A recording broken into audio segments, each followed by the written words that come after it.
They are the largest moving objects ever built. Their fleet carries over 100 million tons of oil in a single day. Targets in wars and targeted by environmentalists, they are an essential lifeline to industrialized nations around the globe. Now, oil tankers on Modern Marvels.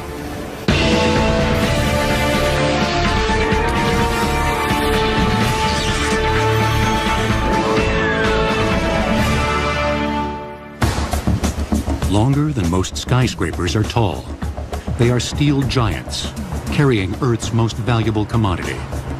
Oil tankers transport over half of the nearly 80 million barrels of oil the world consumes on a daily basis. In an oil-dependent world, no nation consumes more than the United States. But America only produces about 1/3 of its needed supply. The rest must be imported from thousands of miles away. Regretfully, oil is found in some locations that are a great distance from markets such as the United States and in Europe.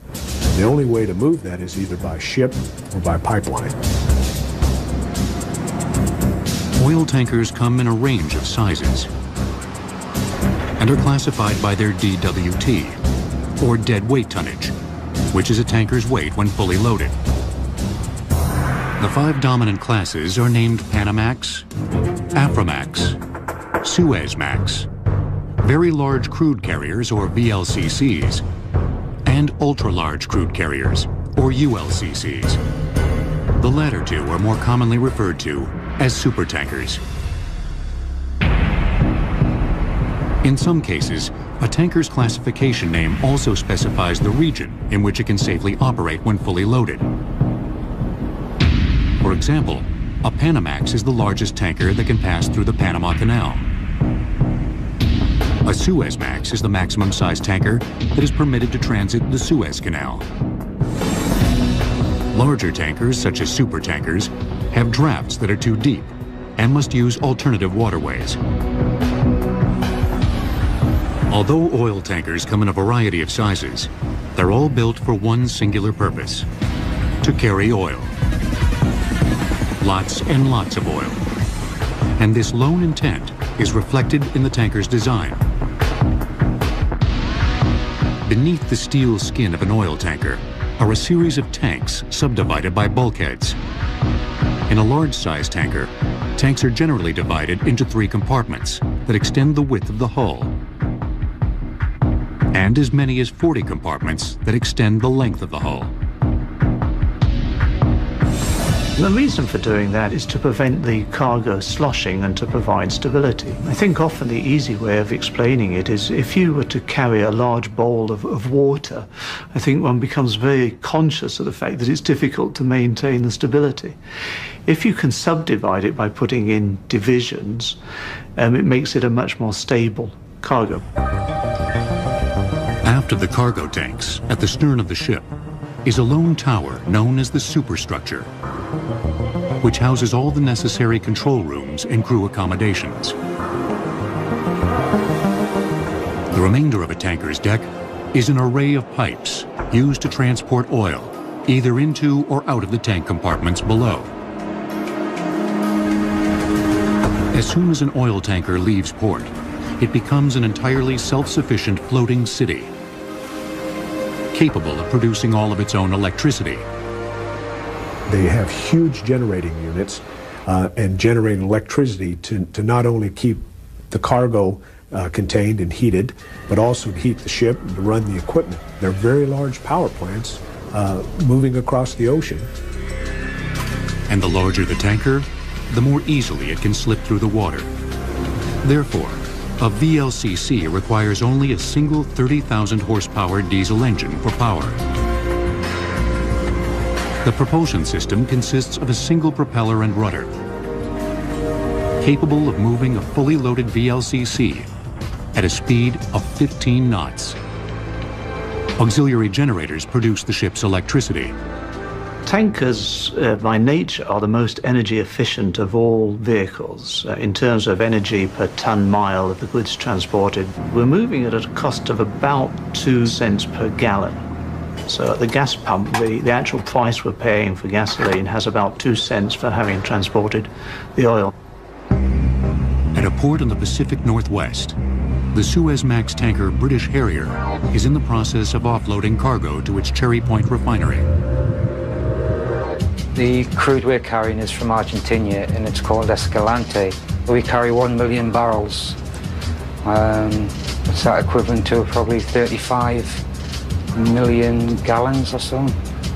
It's a lot of oil. Although the Harrier looks safe in the calm waters of the port, offloading is actually one of the most dangerous aspects of its journey. Certainly, this is the risky part. We change the condition of the vessel greatly.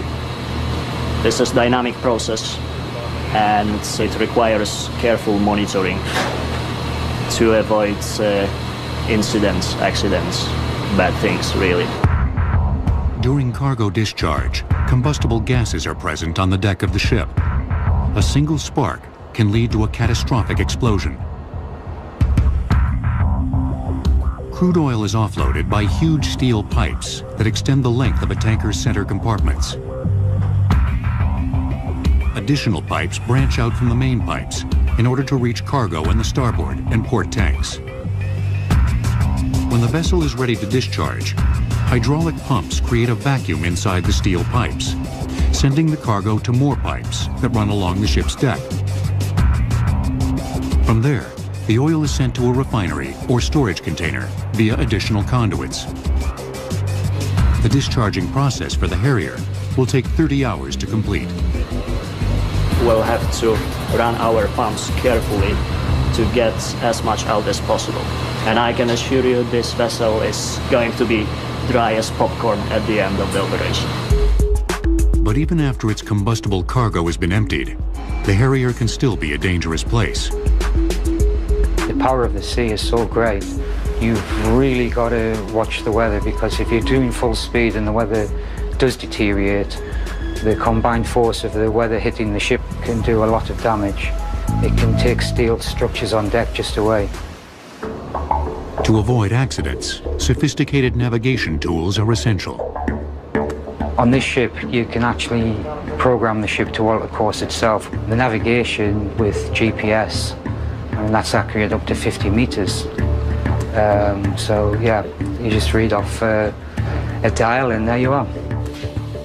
Besides the weather and combustible cargo, the crew of the Harrier must battle one more hazard of sea life: boredom. It can be boring, especially oil tankers. They're at sea for long periods. They load offshore, they don't go into port as often as container ships or bulk carriers, and they can tend to be boring. The trip from Argentina to the west coast takes the British Harrier 21 days. To help pass the time, the Harrier is equipped with a gym, a recreation room, a bar, a full kitchen with chefs, a dining facility, and a complete complement of musical instruments. You've got to have a love of the sea. You need an attitude, a certain attitude to do this job. You got to love it. You got to love the job to do it, I suppose. The British Harrier exemplifies the efficiency of the modern oil tanker. But achieving this level of efficiency took the industry over 100 years and 2 world wars. With a deadweight tonnage of more than 564,000, the Yari Viking is the world's largest oil tanker. Measuring 1,504 feet in length, she is over 250 feet longer than the Empire State Building is tall. Oil tankers will return on Modern Marvels. Today's global tanker fleet provides an essential lifeline to the industrialized nations of the world. But transferring oil by ship isn't new. Its history dates back thousands of years, when the Greeks, Romans, and Phoenicians transported oil across the Mediterranean Sea. No, not petroleum oil, olive oil. Like petroleum oil, olive oil was the most important commodity of its day, and it commonly served as the financial backbone for an exporting nation's economy. Wood ships fitted with multiple sails were built to reach trading posts throughout the Mediterranean. Instead of transporting the oil inside the hull of the ship, the cargo was stored in baked clay amphorae. During the Middle Ages, ship trading expanded as it became cheaper and safer to traverse the world's oceans and seas. In the centuries that followed, the developments of ocean-going warships and efficient merchant carriers also led to a rapid expansion of commerce. But it was the 1859 discovery of oil by Edwin Drake in Titusville, Pennsylvania, that would bring overseas shipping to new levels of prosperity. 2 years after striking black gold, 3 million barrels of oil were being pumped each year in Titusville, with the majority of it being refined into kerosene. Coined the new illuminant, kerosene created a demand that stretched across the Atlantic to an oil-thirsty European continent. In November of 1861, the Elizabeth Watts made the first transatlantic shipment of oil from Philadelphia to London. Storing the cargo in wooden barrels, the double-masted 224-ton wood ship carried 1,329 barrels of oil on her maiden voyage. And those barrels had value, so that having reached their destination, they were emptied and were then shipped back empty. So at the time, it was considered an efficient system, but shipping back empty barrels was not efficient. The barrels, which each held 42 U.S. gallons, accounted for up to a fifth of the ship's actual cargo weight. In 1886, British shipbuilders improved on the inefficient barrel with what most consider to be the world's first modern oil tanker, the iron and steel constructed Glukov.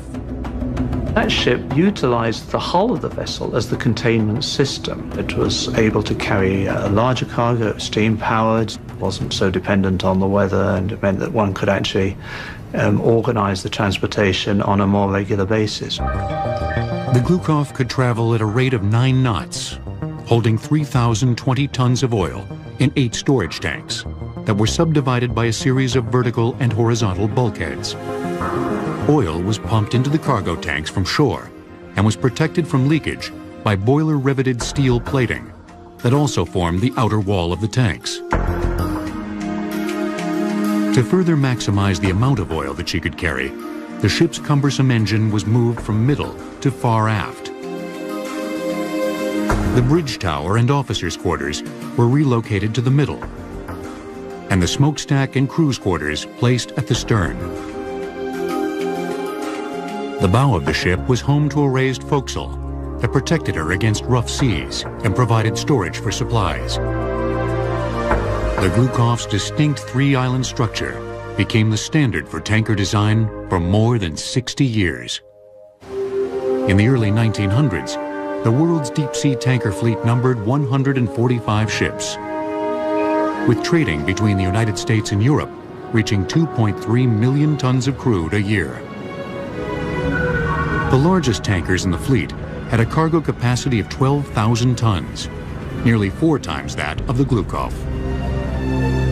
But this increase in tanker size began to compromise their seaworthiness. Sir Joseph Isherwood came up with a solution in 1906. When the ship's going through the waves, it's moving up and down and bending in a longitudinal way. And the Isherwood system was developed to provide some longitudinal rigidity to help the vessel in terms of its bending. Before the Isherwood design, ships were built using numerous transverse frames, which formed the ribs of the ship. In Isherwood's design, the ship's frames ran fore and aft, along the length of the ship, parallel to the keel. The frames were then connected to the keel by vertical bulkheads, which also divided the tanks. By 1914, 276 ships had incorporated the Isherwood design. The Isherwood system has been refined and modified, but it is still the underlying system that is employed in the construction of ships. The design system for the modern oil tanker had been achieved. But the onset of the First World War would bring about a new breed of tanker for the military. called an oiler, and a new method of transferring oil, known as underway replenishment. The tanker is a ship that's able to carry petroleum or water or some other liquid substance from point A to point B. An oiler can do that, but it also can do what the Navy calls underway replenishment, whereby it can refuel other ships while sailing across the ocean. In World War I, the strategy of the German Navy focused on Britain's dependence on oil imports to fuel its war campaign. Germany's new weapon, the U-boat, set up a blockade in the North Atlantic to cut off Britain's oil supply. When the U.S. entered the war in 1917, the Royal Navy was limited to a 10-week supply of oil. With little time to spare, the U.S. Navy sent a fleet of destroyers to assist the embattled British fleet. These destroyers had a very limited range. They could just barely make it across the Atlantic. To ensure that they wouldn't have any problems, the Navy arranged to have them be refueled in mid-ocean by one of the Navy's oilers. Before the U.S. joined the war, Chester Nimitz and the officers aboard the Navy tanker Maumee designed a ship-to-ship refueling system that consisted of two 50-foot-long rubber hoses suspended by cargo booms. The Maumee was the first ship to perform underway replenishment. The advantage of underway replenishment is that the fleet or Navy formation can keep steaming while it is refueling, as versus having to go to a port somewhere and spend the time to refuel and then proceed on to its destination. By July 5th, 1917, the Maumee had refueled 34 destroyers headed for Europe. They helped break the German U-boat blockade. The significance of refueling these destroyers was it was the first time that anyone had refueled ships at sea in a tactical operation. And it was the forerunner of something that would happen again and again, especially in World War II. In the mid-1930s, war clouds began to form again on the global landscape. The United States military was quick to realize that if a Second World War were to erupt, it would be a fully mechanized conflict, and tremendous amounts of oil would be needed to ensure victory.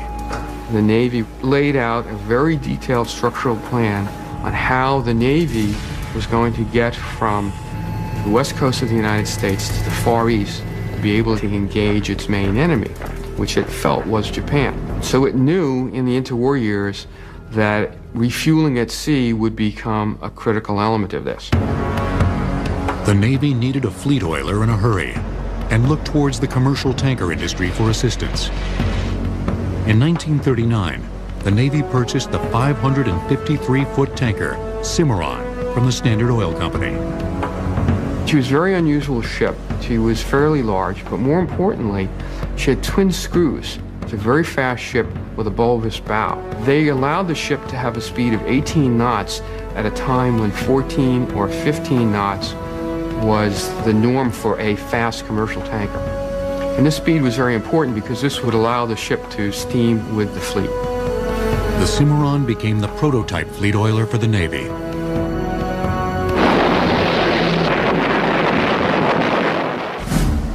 When the U.S. entered the war after the bombing of Pearl Harbor, the Cimarron class quickly distinguished itself in the battle for the Pacific. The real significance of the Cimarron class was that it permitted the United States to conduct the famous carrier raids that we're all familiar with. It's a little-known fact that every one of those raids was accompanied by an oiler. And this was because the destroyers all had to be refueled at sea, because they had limited range vessels. In addition to refueling at sea, the U.S. military needed to transfer millions of gallons of oil to the thousands of tanks, trucks, and planes it would be needed in Europe and along the Pacific fronts. Tankers were always a prime target of U-boats because they're important ships. Their cargo is important, so whenever a submarine saw a tanker, it would always go after it. The Allied forces were faced with the challenge of building tankers faster than the Axis powers could sink them. Their answer was the T-2 tanker. It was a standard design which allowed the ships to be built very quickly. They actually would construct segments on shore and then bring them to the building yard. And each time they built a tanker, they learned how to build it faster or quicker. About 525 of them were built throughout the war. They could do about 15 knots. They could carry all forms of petroleum. They were very instrumental in being able to support our forces overseas with large amounts of petroleum products. By the end of the war, the Navy's oilers and tankers have provided an invaluable lifeline of fuel to the Allied forces. While the oil tanker of World War II had achieved new levels of performance and size, a booming post-war economy was about to give rise to the oil tanker tycoon and the dawn of the supertanker. During the invasion of Okinawa in World War II, oilers delivered over 10 million barrels of fuel oil to the fleet at sea by underway replenishment. Oil tankers will return on Modern Marvels. The end of World War II marked the beginning of unprecedented growth for the United States economy. Post-war Americans wanted to drive fast and travel far. By the early 1950s, American imports of petroleum products exceeded exports for the first time. Oil companies and ambitious entrepreneurs were eager to feed America's high demand for oil and took advantage of a unique opportunity. After the Second World War, the U.S. government has over 600 tankers of all sorts. The American oil companies put pressure upon the U.S. government to sell off these surplus T2 tankers. So for about 4 years, the United States sells over 400 of these 600 tankers to American and foreign oil companies. Many of the T2 tankers were retrofitted by their new owners so that they could carry more cargo.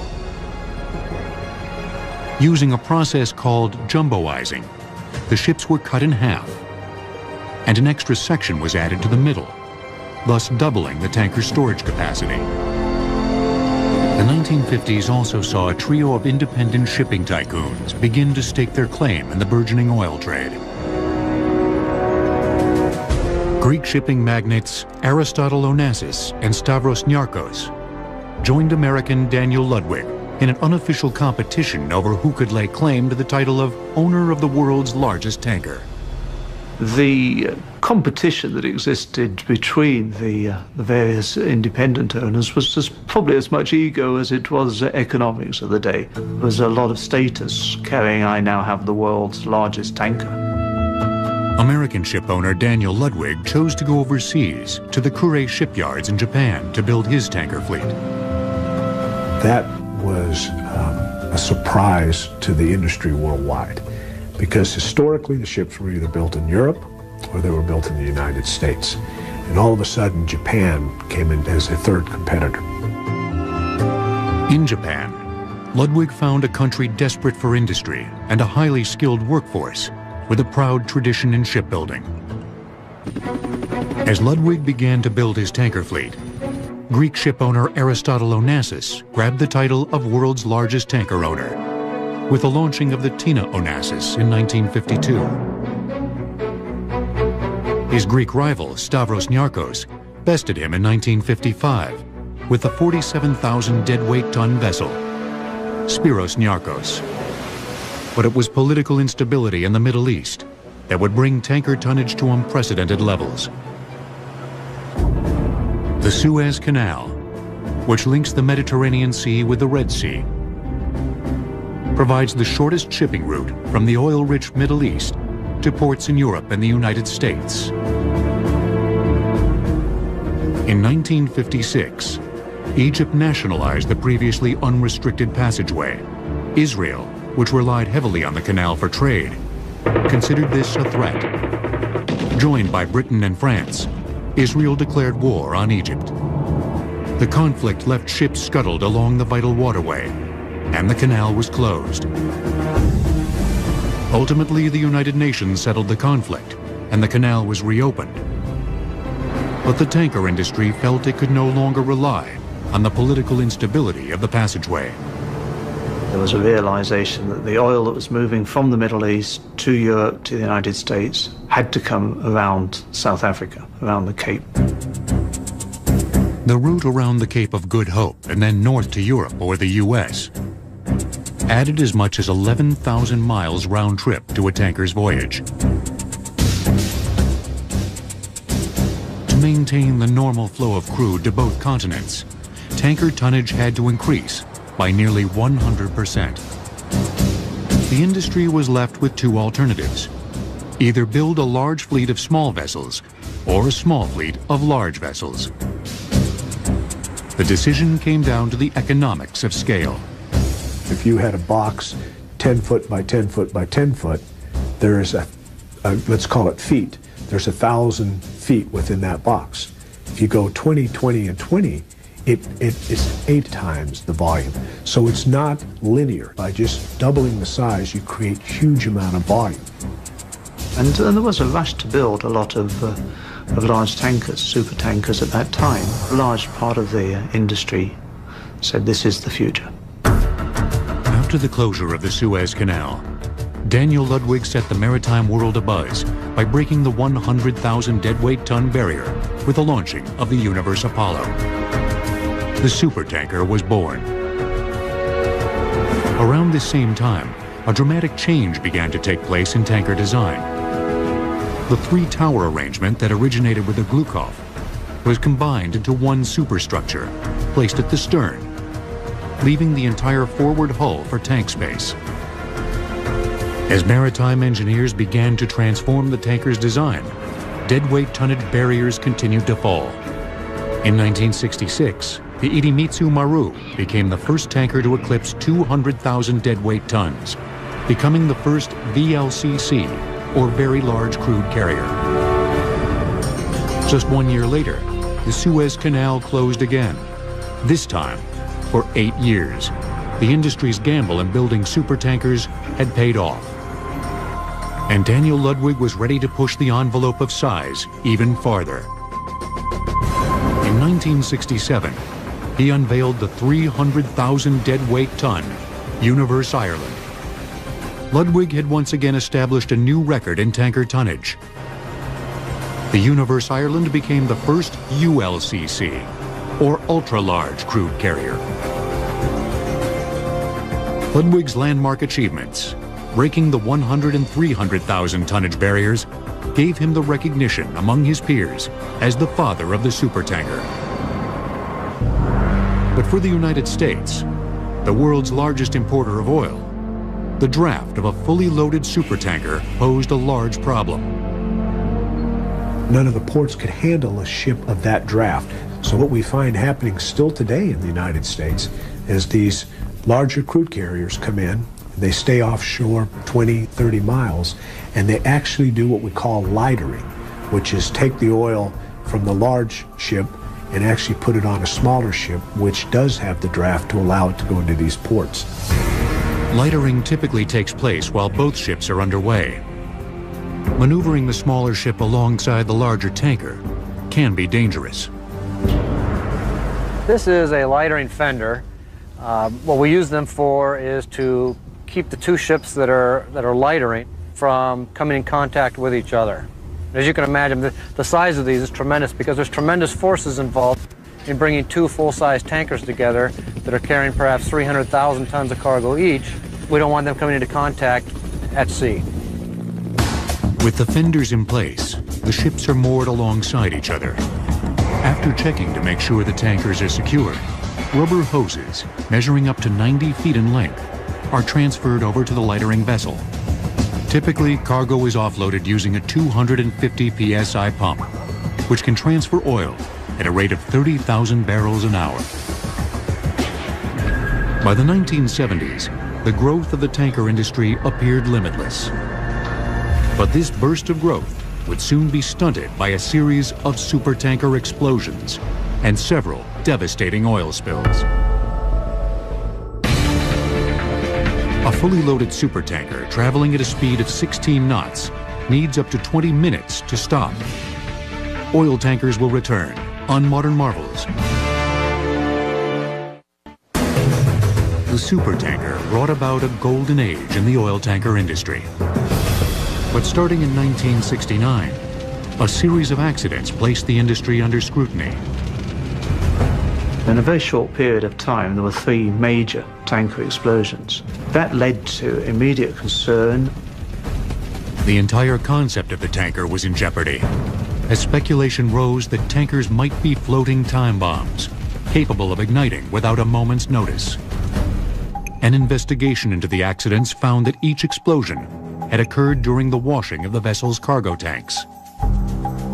When you drain the cargo tanks of the oil, there's always a residual buildup on the inside of these tanks. So what we use is a high-pressure washing system. It's automatic within the tank, and when you induce oxygen through this spraying system, you've got a combustion potential. And the velocity of that spray system actually picked up static electricity. When it hit the sidewall, it created a spark, and the vapors coming off ignited. And it was tremendous tragedy.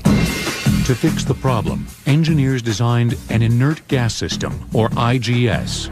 During cargo discharge, flue gases produced by an oil tanker's boilers are sent to the IGS.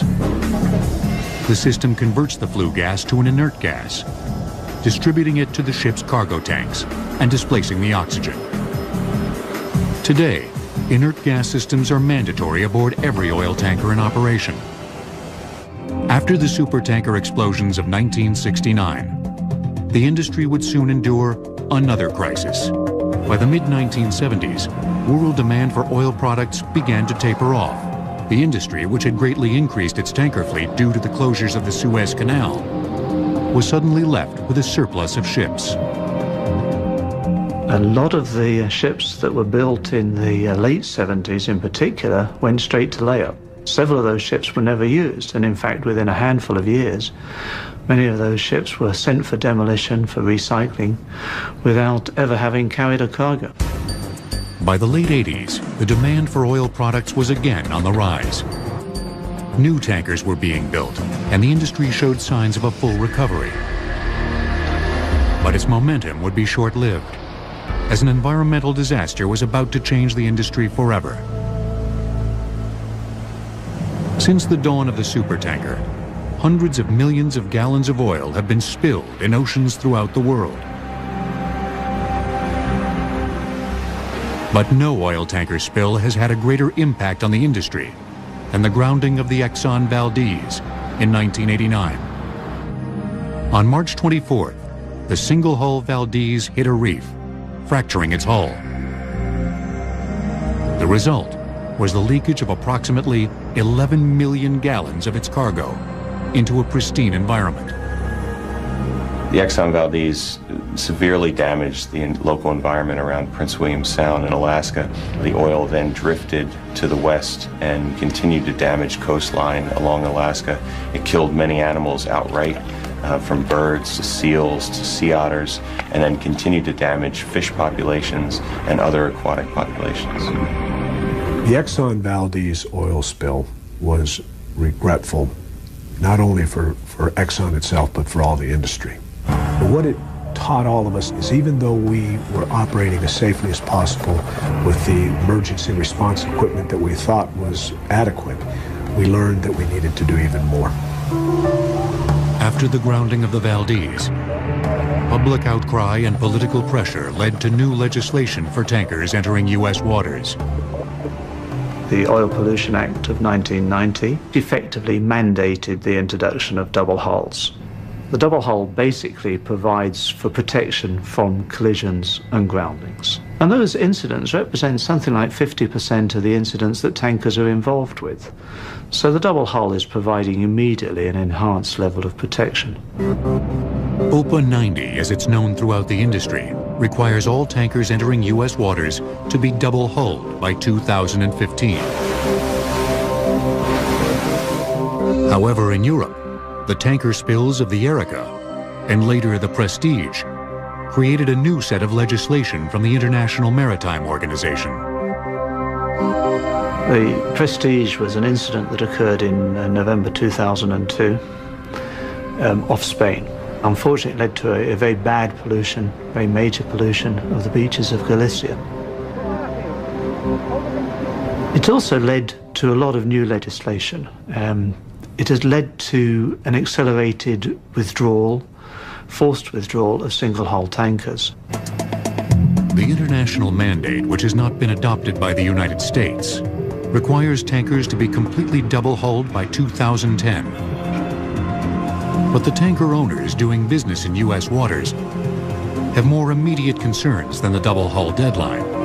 They have to make sure their current fleet of tankers can pass the stringent maritime regulations enforced by the U.S. Coast Guard. The U.S. Coast Guard has the unique responsibility for being the maritime service that protects America's waterways, ensures safety and commerce at the same time. When the Coast Guard comes aboard a tank ship, our concerns are to make sure that the vessels don't create a pollution hazard to the area. On a warm June day in Long Beach, California, the British Pride has just returned from the Middle East, carrying 2 million barrels of crude oil in its hull. Morning, Captain. I'm Rick Hawkins, United States Coast Guard. This is David Nguyen and Mike Garcia. How are you doing today? Good morning. Welcome aboard. I'm fine, thank you very much. What we're here today to do, Captain, is conduct your annual Certificate of Compliance inspection. If major problems are found aboard the British Pride, the ship won't be allowed to discharge its cargo, potentially costing the vessel's owner tens of thousands of dollars a day. One of the most important anti-pollution devices on board a tanker is the oily water separator. The system works by processing the oil that exudes from a tanker's machinery and collects in the lowermost part of the ship, known as the bilge. When the oil is diluted with water to acceptable levels, it can then be discharged into the ocean. There are safety systems built into that equipment where, should the oil reach a high level, that alarms will sound and automatic systems come into play. Valves will close, so there's no accidental discharge. Thank you. After examination of the oily water separator, the wheelhouse is tested. We go from hard port to hard cellar. Hard port, hard cellar. That's hard port. Emergency firefighting equipment is checked, and manual control of the ship's rudder is inspected. Upon completion, the vessel is given permission to discharge its cargo. Based on the inspection this morning of the Pride, the ship was in very good condition. The crew, the officers, and the deck crew were very competent and very cooperative. And all the machinery that we inspected was in very good condition and operated as intended. Monitoring the hundreds of oil tankers entering U.S. harbors is a huge responsibility for the Coast Guard. And they're about to get even busier, as the tanker industry is currently undergoing the highest level of new ship construction since post-World War II. The largest oil tanker spill on record occurred in 1979, when 2 tankers collided off Tobago Island, spilling approximately 280,000 metric tons of oil into the Caribbean Sea. Oil tankers will return on Modern Marvels. At the National Steel and Shipbuilding Company in San Diego, California, BP is building 4 new Alaskan oil tankers to meet the OPA 90 deadline of 2015. At 185,000 deadweight tons, each ship consists of 34,000 tons of steel and requires 106,000 gallons of paint.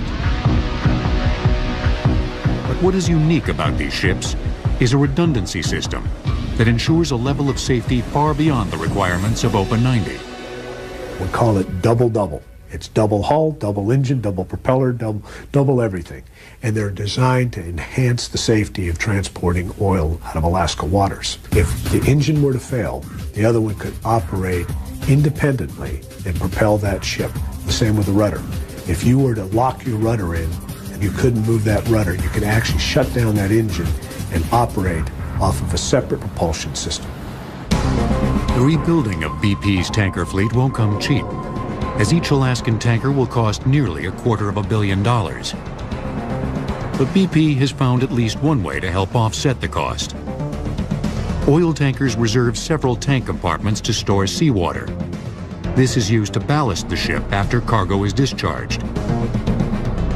If you take simple idea of an outer wall and an inner wall that we now call the double hull, you can use that space for ballast. When you do, you can use more of the internal tanks to carry more product, crude oil or gasoline or whatever you may be transporting. You actually get more efficient use of the space. The Alaska Frontier will be the first of BP's new Alaskan-class oil tankers to begin service. I name the Alaskan Frontier. When the Alaska Frontier sails, it will be the safest tanker sailing in U.S. waters. However, BP isn't the only company that is undergoing a massive rebuilding of its tanker fleet. New legislation has brought about the highest level of tanker construction since post-World War II. The reason is the industry, ahead of the deadline, is beginning to build their double-hull tankers around the world. By 2010, which is still 5 years before the requirement for all double-hull, approximately 85% of the world's oil tanker fleet will be double-hulled. Addicted to oil. While renewable energies are being developed, their evolution remains slow, and the world's demand for oil continues to increase.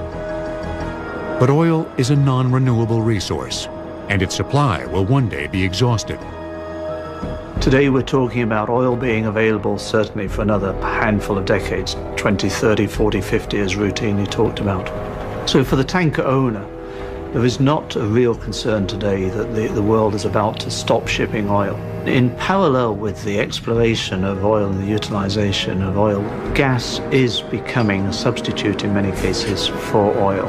It is the growth industry in terms of an energy source. It's cleaner, it burns more efficiently, and has a huge role to play in reducing greenhouse gases and emissions around the world. Transporting natural gas to the United States will be the job of the LNG, or liquid natural gas tanker. LNGs store the gas in liquid state by cooling it to a temperature of -256 degrees Fahrenheit. In addition to their more environmentally friendly cargo, LNGs are less polluting than oil tankers, using mainly natural gas for propulsion. And at 900 feet in length, with a draft of 36 feet, LNGs can enter ports that would be restricted to most large-sized oil tankers. While the current LNG fleet numbers just under 200, that number is expected to increase in the coming years. Some reports suggest that by 2050 there will be as many LNG carriers, 450, 500, as there are very large crude carriers, oil carriers today. Although oil tankers remain the most important energy lifeline to the world, the increase of the LNG fleet signals that its tenure of dominance is limited. Declining oil reserves combined with a global increase in energy consumption will inevitably force the proliferation of alternative fuels. As alternatives emerge, as we start to develop other ways to get around in our cars, hopefully tankers will become obsolete. Hopefully refineries will become obsolete and we will get off of our oil addiction. But the footprint left behind by these steel giants will endure for generations to come. I think in the future there'll be a realization that it was indeed a marvel of the time, a necessity of the time. It's an industry that continuously improved, that used innovative techniques to make the movement of hydrocarbons even safer, that supplied much needed energy to places that before ships were built the way they are, we couldn't get the energy to them. The oil tanker will forever be linked to the spectacular growth of the petroleum industry. It will serve as a reminder of a time when nations depended on oil from thousands of miles away to power the industrialized world.